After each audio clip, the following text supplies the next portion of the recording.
خارجہ کے بعد امریکی نائب مشیر قومی سلامتی جوناتھن فائنر نے بھی پاکستان کے میزائل پروگرام پر اعتراض کر دیا۔ واشنگٹن میں تھنک ٹینک سے خطاب میں جان فائنر کا کہنا تھا پاکستان ایسے میزائل بنا رہا ہے جو جنوبی ایشیا سے باہر امریکہ کو بھی نشانہ بنا سکتے ہیں۔ پاکستان کی میزائل تیاریاں اس کے ارادوں سے متعلق سوالات اٹھاتی ہیں۔ پاکستان کے اقدامات کو ایک ابھرتی ہوئی دھمکی کے سوا کسی اور چیز کے طور پر دیکھنا مشکل ہے۔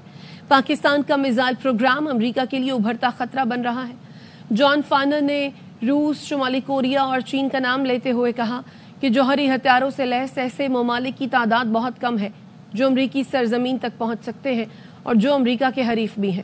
اس سے یہ سوال بھی پیدا ہوا ہے کہ کیا پاکستان کے لیے جوہری ہتھیاروں اور بیلسٹک میزائل پروگرام سے جڑے مقاصد کی سمت تبدیل ہو گئی ہے جو دراصل انڈیا کا مقابلہ کرنے کے لیے حاصل کیے گئے تھے۔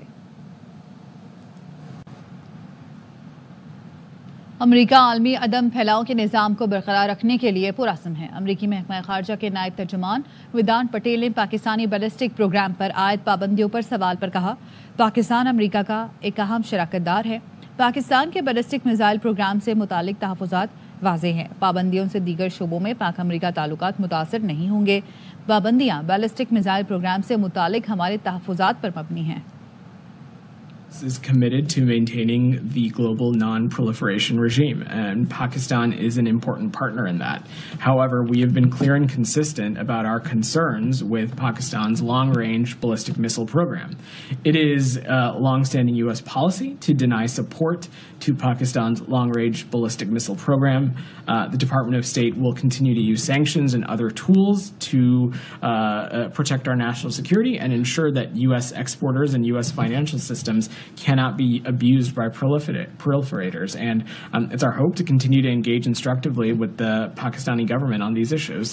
Designations are based on our concerns regarding Pakistan's long-range ballistic missile program, but they don't affect other areas of U.S.-Pakistan area cooperation, which we have a great deal of.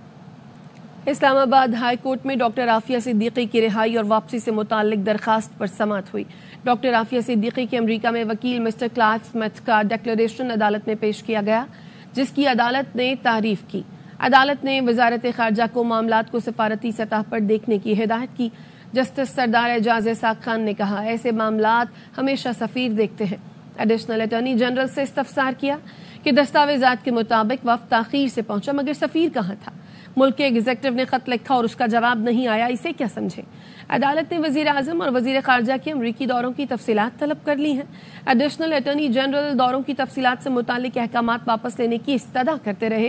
عدالت نے کہا امریکہ خود مختار ملک ہے، ڈاکٹر فوزیہ کا ویزا مسترد کر سکتا ہے، وزیر اعظم کا ویزا بھی مسترد کر سکتا ہے مگر معاملات سفارتی سطح پر لے جانے ہوتے ہیں۔ عدالت نے سماعت 13 جنوری تک ملتوی کر دی ہے۔ علی امین گنڈاپور کی زیر صدارت آج کرم معاملے پر اپیکس کمیٹی کا اجلاس ہوگا۔ اپیکس کمیٹی میں اعلیٰ سول اور عسکری قیادت شرکت کرے گی۔ اجلاس میں کرم معاملے پر اہم فیصلوں کا امکان ہے۔ بیرسٹر صاحب کہتے ہیں اپیکس کمیٹی کو اب تک پیش رفت سے متعلق آگاہ کیا جائے گا۔ کمیٹی میں کرم میں پائیدار امن کے لیے حکمت عملی وضع کی جائے گی۔ اپیکس کمیٹی میں بنکرز اور اسلحے کے خاتمے سے متعلق پیش رفت کا امکان ہے۔ بنکرز اور اسلحے کے خاتمے کے بغیر پائیدار امن ممکن نہیں۔ وزیر اعلیٰ علی امین گنڈاپور کرم میں مستقل امن کے لیے کوشاں ہیں۔ کابینہ فیصلے کے مطابق اسلحے اور بنکرز کا خاتمہ ضروری ہے۔ وفاقی وزیر داخلہ محسن نقوی پشاور میں وزیر اعلیٰ آفس پہنچ گئے۔ علی امین گنڈاپور نے خیر مقدم کیا۔ دونوں میں ملاقات کے دوران خیبر پختونخوا میں امن و امان کی صورتحال اور کرم میں قیام امن کے لیے اقدامات پر تبادلہ خیال کیا گیا۔ محسن نقوی نے علی امین گنڈاپور کو قیام امن کے لیے ہر ممکن تعاون کی یقین دہانی کرائی ہے۔ محسن نقوی نے کہا خیبر پختونخوا میں قانون نافذ کرنے والے اداروں کی استعداد کار بڑھانے میں مکمل سپورٹ کریں گے۔ کرم میں قیام امن اولین ترجیح ہے۔ تمام سٹیک ہولڈرز کی مشاورت سے پائیدار امن کے لیے اقدامات کرنے کی ضرورت ہے۔ محسن نقوی اور علی امین گنڈاپور نے دہشت گردی کے خلاف جنگ میں قانون نافذ کرنے والے اداروں کے شہداء کو خراج عقیدت پیش کیا۔ کہا شہداء ہمارے لیے سرمایہ افتخار ہے، شہداء کی قربانیاں ناقابل فراموش ہیں، انہیں سلام پیش کرتے ہیں۔ حکومت اور اپوزیشن میں مذاکرات پر تاحال کوئی حتمی فیصلہ نہ ہو سکا۔ ذرائع کا کہنا ہے فریقین میں براہ راست اور بالواسطہ مذاکرات کے علاوہ بیک ڈور رابطوں کی بھی کوششیں جاری ہیں۔